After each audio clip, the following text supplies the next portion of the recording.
This is going to be the uncut version. George, fuck you. Let me just get my shoes off. What are you doing here? Putting up my flies. There we go. Okay. They'll always be in England, George. What's up? I love this book. Take two. I hate this book. So epigrams. Why epigram? You don't have much place to hide when you've got two lines. No, it's a terrible thing. It was actually an inoculation. I was abducted by the great epigrammist La Rochefoucauld. And, what do they call that? Stockholm Syndrome? Oh, yes. Yeah, I kind of went over to the other side. You left your hostage taker. That's it. They were a disease that hit me maybe when I was about 50. Picked up a copy of La Rochefoucauld's Maxims again. Suddenly that was the food I wanted to eat. And it never was the only thing I did. I kept writing other kinds of books, but it just became this sort of left-hand passion for the last almost 20 years now. There's an interesting one here, when you say, in fact, in just the first one, number one, he said, he was on top of her, she was underappreciated. Yeah. And you're a married man, and everyone tries to sort of reveal the writer. So are you feeling appreciated? I mean, it's a lovely turn of phrase, right? Because you could be underappreciated, That's or right. you could be underappreciated. So do you think these are appreciated, or do you think this is appreciated, or This form? Mm-hmm. This is the 5th book of these I've done. Blimey. And you have to be crazy to set out to publish a book of epigrams. Right. And then why not just get out while you're ahead?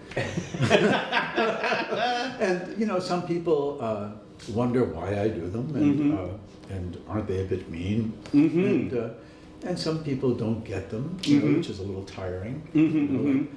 Because as a comedian, to explain a joke is it's already dead. Yes, indeed. right. If you're explaining, you're losing. That's very funny. If you're explaining, you're losing. And as a comedian, and I know you're a fan of comedy. Like the classic thing is set up punchline, and these are kind of almost punchlines without setup. So it's always like boom, here it is. Which is remarkable. But I just don't understand you, said the man who believed he understood himself. People say stuff and they don't hear what they're saying, and so part of the fun for me is to be listening to what they say and then to try to play with it. And do you do that by sort of going out into the world and sort of, or do you... It's everywhere. It's everywhere. You turn on the TV and rent it? I think it was with my wife that I first said we had made love or something, and I said that she was underappreciated. Very nice. I gotta write that down. But then, 5 pages later, we said less that he wanted a divorce and more that for his wife he wished for a new husband. Yeah. Sometimes there's a sort of happiness comes through, and sometimes this sort of curmudgeonliness comes through, and I'm sort of just trying to understand a little bit about, I guess where your heart lies. It doesn't tell the truth.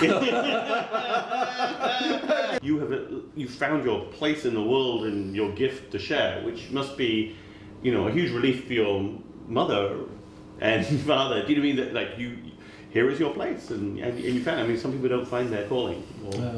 I wouldn't call it a gift to share, because artists have to make other people share their gift. It's a kind of coercion. You know what I mean? Would that it were sharing. There's a famous book called The Gift by Lewis Hyde, and he's talking about art as a gift, to the community. Well, there's a billion comedians who would like to share their gift. I thought that, but when I was coming on to girls, I'd like to share my gift.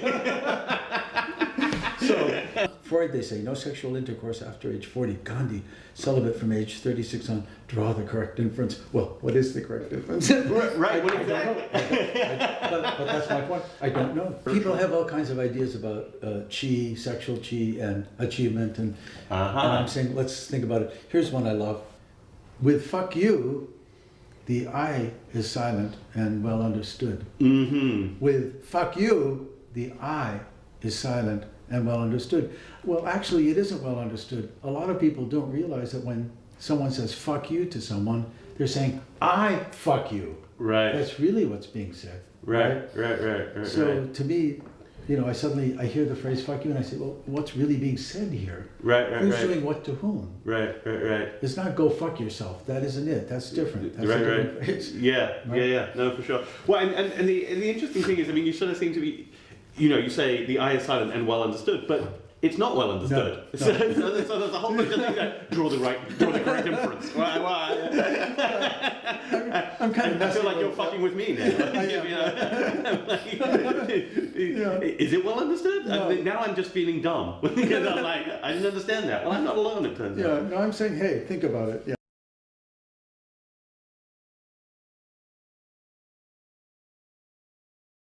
I'm a student from Denmark, and I'm looking for people that I can look to and say, oh, he really changed the world, or made sort of a way how he thought he could change the world. So is there anything, what can I learn from you? Well, what does art teach us? Yeah.